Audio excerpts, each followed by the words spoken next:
Hi, I'm Andrew with CRKT, and I'm here to talk to you about a new rendition on the old classic, the Ken Steigerwalt Igniter.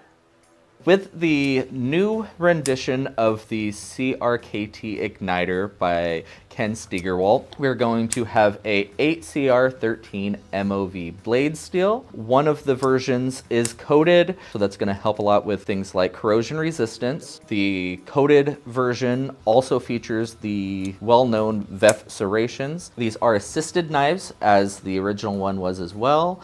They also run on IKBS ball bearings and feature a drop point blade.